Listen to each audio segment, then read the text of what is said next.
Welcome, it's your friendly neighborhood Badger here, and I'm back with a blast from the past. Welcome to the Sentinel Queen Rebirth. Now, this video today is going to be exploring my experiments with bringing back one of my first build guides, or builds in general, which was a Herald of Purity summoner. Now, in the past, this has been done on a Necromancer. I also did it on a Champion, and today we're looking at Ascendant, because there's some really cool things that you can do with aura stacking-ish. We see we've got, quite a few auras up here. Purity of Ice, Discipline, Defiance, Banner, Grace, Precision, Determination, Vitality, and of course, Herald of Purity right here. Now, for those of you who don't know Herald of Purity, first of all, it's kind of just like a fizz damage buffing Herald that, reserves 25% of mana, but if you hit rare enemies or if you kill enemies, you also spawn Sentinels of Purity, hence the Sentinel Queen. Now, the Sentinels of Purity, they are actually really strong minions and deal a lot of damage. This build, in its heyday, back in Delirium, when Cluster Jewels first came out, you could get up to 10 Sentinels, and now you can only get 5, because they completely removed the Cluster Jewels that allowed you to get plus Sentinels. Which, it was a little bit overkill. That build was absolutely astronomically bonkers. And I decided that I wanted to try this build as an Ascendant with Doriani's Prototype and the new skill Absolution as well. So to do that, I've converted all of my minions damage to lightning damage with Triad Grip. So it's the first time I've done a non-Fizz Herald of Purity version. And in essence, it basically goes like this. We convert all of the minions' physical damage from Triad Grip by having 4 blue sockets. We use Absolution, either in a cast while channeling Cyclone setup or casting it ourselves. We're trying to figure out what's the best, but I'm going to be moving on. I'll tell you why in a moment. And then we scale negative lightning res with Doriani's Prototype and scale a ton of armor to then use Aegis Aurora and basically get max block, or very, very close to max block on the character. So, it looks something like this in defense. 56k armor without flasks, and then going up to 96k armor with flasks, and we are only level 93 at the moment, so that's going to basically go to, I think there's some very, very nice passives that we'll be hitting very soon, which will bring this to, let's say, 110k, 115k at level 95. And then we've got negative 139 lightning res. Now, any lightning damage in the game that's a hit goes straight to your armor instead of your lightning resist. So that means that this armor is instead applying the lightning res, and you, lightning resistance does not affect lightning damage taken, right? So it basically means that your resistances is at 0 for lightning damage, but then the armor goes onto it. So you kind of have the same mitigation against fizz damage as you do lightning damage. Not exactly the same, but that's basically how Doriani is, right? And then nearby enemies have negative 139 resistance. Nearby enemies have lightning resistance equal to yours. So you scale into the negatives using something called Melding of the Flesh, which is this one right here. Negative 79 to all elemental resistances, and elemental resistances are capped by your highest maximum elemental resistance instead. So it's using a few new things.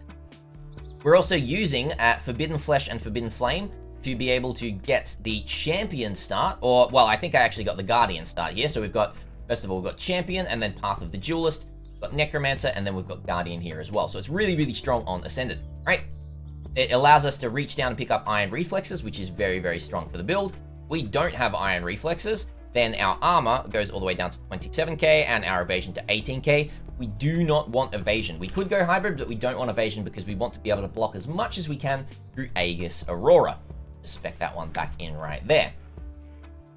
Now, that's pretty much all I do have to say. The only other thing is we do use Bone Offering, Divergent Bone Offering, to be able to grant us a lot of chance to block attack and spell damage.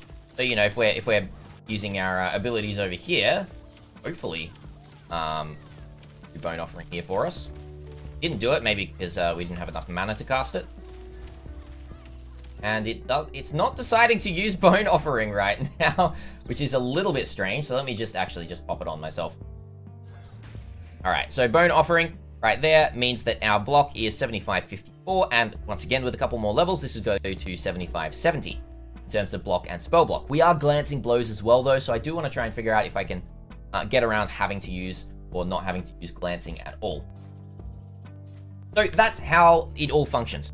Now I'm going to talk about it not working. Doriani's prototype is definitely not something that I want to play with.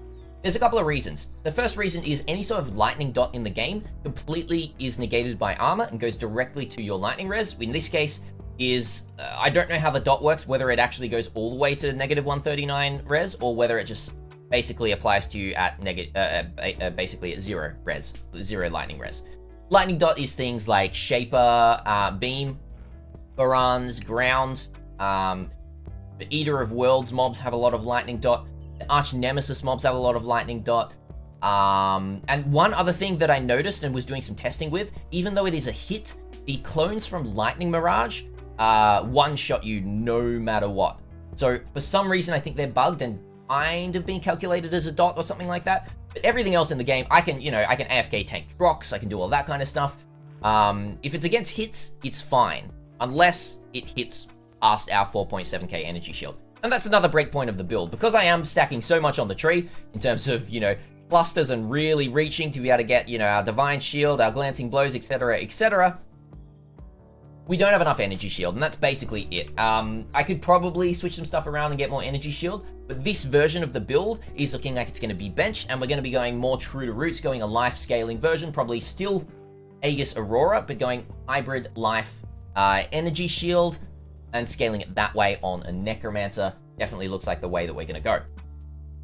So, I'm sure you want to see how the build functions. Now, I mostly have been playing around with Cyclone, but we're going to try Absolution here, just to quickly show you here. So I'm going to go into a Coves map here. I'm just going to do this, un-ID'd. Hopefully it doesn't rip for us. We're going to do this un-ID'd. We're going to jump in, and I'll quickly show you how this does work. Because the damage, totally there. I've poured a lot of currency into this to get this, working in this weird way that it is, but the currency, the damage and currency is definitely there. Now, I also don't have enough cast speed at the moment for Absolution. But once our Absolution minions start spawning, they start to trek things down, and then we start to get our Sentinels as well, and they run around and kill things. This is definitely not a clear speed build. It was never a clear speed build, but it's relatively tanky. We could probably just jump into a pack of mobs right here as well, although my minions will kill everything. But I could show you the tankiness of blocks and everything like that if you want me to in a moment, once we do actually figure that out.